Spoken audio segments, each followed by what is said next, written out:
فیروز کی باتیں سن کر واقعتاً آزاد کسی گہری سوچ میں پڑ گئی اور یہ سوچنے لگی کہ اگر فیروز سے کوئی غلطی ہو گئی تو پھر فیروز حشنت کے ساتھ ساتھ آزاد کی جان بھی جائے گی۔ کوئی ایسا طریقہ ہونا چاہیے کہ ہم تینوں پر کسی بھی طرح کی کوئی آنچ نہ آنے پائے۔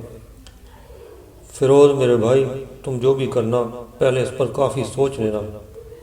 میرے لیے اسود کی موت سے زیادہ ضروری تمہاری زندگی ہے۔ آزاد نے بڑے پیار سے فیروز کو سمجھایا۔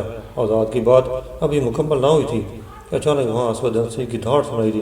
اے فیروز، تیرا یہاں کیا کام ہے؟ کیا آپ کو معلوم نہیں ہے کہ یہ میرا رضائی بھائی ہے اور پھر میرا چچا زاد بھی تو ہے؟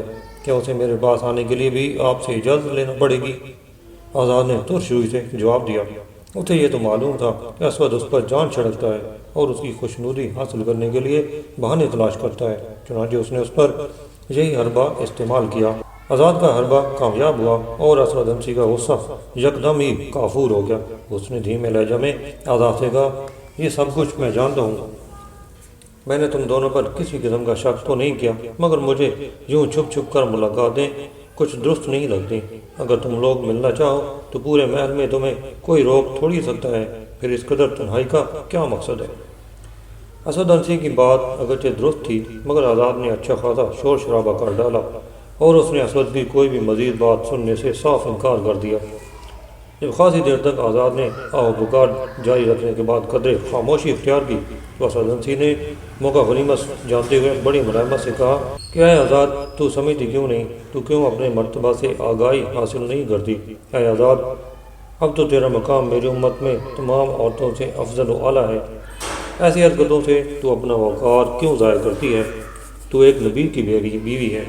ایک نبی کی بیوی ہونے کی حیثیت سے تیری ذمہ داریوں میں اچھا خاصا اضافہ ہو چکا ہے۔ اب تو ایک عام عورت نہیں رہی۔ اسد انسی نے تو آزاد کو ایک طرح سے بلند مقام کا مجدہ سنایا تھا، مگر اسے کیا معلوم تھا کہ یہ مجدہ تو اسی کے لیے ہوگا جو اس کو نبی تسلیم کرے گا۔ یہاں تو معاملہ ہی دوسرا تھا۔ آزاد ہی نہیں، اس کے دونوں بھائی بھی اسود کو نبی سمجھنے پر تیار نہیں تھے۔ پھر بھلا وہ کیوں کر اپنا مرتبہ دیگر لوگوں سے افضل سمجھتی؟ وہ تو یہ چاہتی تھی کہ کسی بھی طرح اس ملعون سے جان چھوٹ جائے۔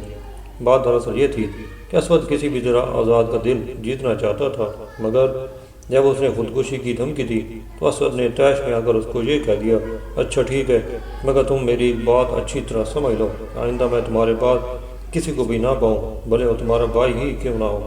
وہ خاموشی کے ساتھ اس کی باتیں سنتی رہی۔ آخر تھوڑی دیر کے بعد اسد انسی وہاں سے چلا گیا اور آزاد نے سکھ کا سانس لیا، مگر وہ یہی سوچ رہی تھی کہ کس طرح وہ اس منحوس شخص سے اپنی جان چھڑائے۔ ابھی وہ یہی سوچ رہی تھی کہ اس کا دوسرا رضائی بھائی یعنی حشنس وہاں آن پہنچا اور فیروز کے بارے میں پوچھنے لگا۔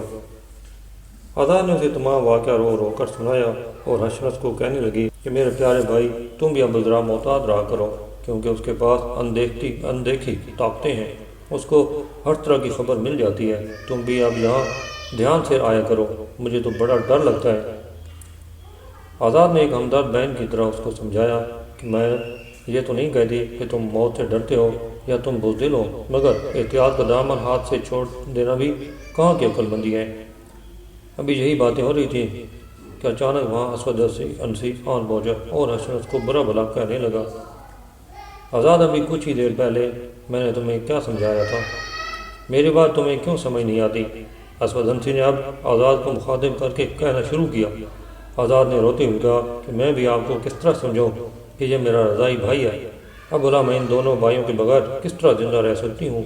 آپ کو شاید یہ علم نہیں کہ ہم آپس میں کس قدر پیار کرتے ہیں۔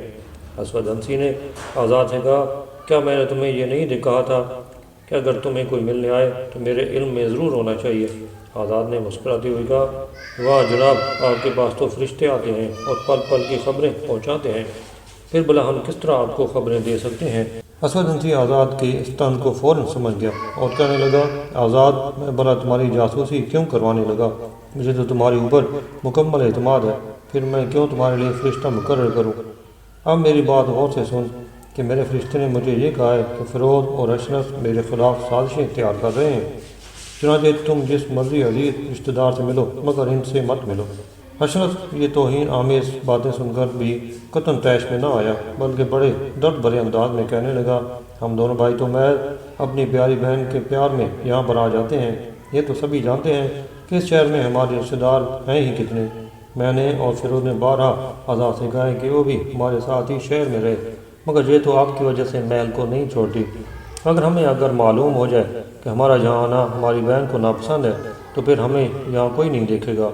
بھلا ہمیں محل میں اس کے علاوہ اور کیا کام ہے کہ ہم یہاں دوڑے چلے آتے ہیں؟ اسود انسی نے جب یہ سنا کہ آزاد اس کی وجہ سے اپنے بھائیوں کے ساتھ نہیں جا رہی تو اس کو اس بات کا یقین ہونے لگا کہ آزاد اس سے اب نفرت نہیں کرتی۔ پہلے تو وہ اس کو یہ خیال کھائے جا رہا تھا کہ آزاد بہت ہی مجبوری کے عالم میں اس کے ساتھ محل میں رہتی ہے، مگر یہ سن کر تو جیسے اسود انسی کو نئی زندگی مل گئی۔ آزاد میری پیاری بیوی تو خوش ہو جا، کیونکہ عنقریب تو پوری دنیا کی ملکہ بن جائے گی، میری حکومت ہی پوری دنیا پر ہوگی اور تجھے اس حکومت میں سب سے زیادہ عزت حاصل ہوگی۔ میں تجھ سے وعدہ کرتا ہوں کہ میں تیرے علاوہ کسی بھی دوسری عورت سے ہرگز شادی نہیں کروں گا۔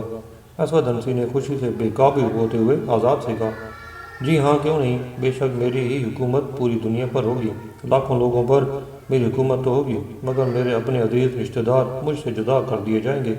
میں تنہا محل میں پڑی سڑتی رہوں گی، مگر میری حکومت لاکھوں انسانوں پر ہوگی۔ مجھے بھلا ایسی حکومت سے کیا لینا دینا جس سے مجھے سکون ہی حاصل نہ ہو۔ آزاد نے اسود انسی کو نرم پڑھتے ہوئے کہا تو اس کا دل مزید نرم کرتے ہوئے کہا، میں نے تمہیں کسی بھی عزیز رشتہ دار سے ملنے سے کبھی نہیں روکا ہے، مگر چونکہ میرے فرشتے مجھے کہہ رہے ہیں کہ فیروز اور اشنس میرے خلاف مسلمانوں کے ساتھ مل کر سازشیں کر رہے ہیں، چنانچہ انہیں میں کسی بھی طرح محل میں تمہارے پاس آنے کی اجازت نہیں دے سکتا۔ مجھے میرے فرشتے کبھی غلط اطلاع نہیں پہنچاتے، یہ تو میرا برسوں کا آزمودہ ہے۔ اسود انسی نے آخرکار اپنے دل کی بات کہہ ڈالی۔ یہ کہہ کر وہ اٹھ کر چلا گیا اور تھوڑی دیر کے بعد اشنس بھی محل سے باہر چلا گیا۔ اشنس دراصل محل سے بہت ہی مایوس ہو کر نکلا تھا، اس کا بس نہیں چلتا تھا کہ وہ کیا کر لے، مگر حالات کے ہاتھوں مجبور تھا۔ اسود کے جاسوس ہر جگہ موجود رہتے تھے، اہل اسلام کے متعلق خبریں دینے کے لیے اسود انسی کے پاس ہمہ وقت عامر بن معدی کرب موجود رہتا تھا۔ ایسے میں کسی بھی قسم کے اقدام کے لیے گنجائش بہت مشکل تھی۔ عامر بن معدی کرب اہل اسلام کی نفسیات سے اچھی طرح واقف ہو چکا تھا، مسلمانوں کو اس کی طرف سے بھی دھڑکا لگا رہتا تھا۔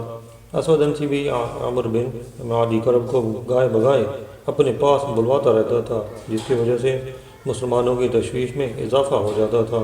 اس ساری صورتحال سے نمٹنے کے لیے فیروز اور اشنس نے مسلمانوں سے کہا کہ بڑے منظم طریقے سے وہ پورے صنعاء شہر میں یہ افواہ اڑا دیں کہ عنقریب اسود انسی اپنے سپہ سالار کو قتل کرا دے گا۔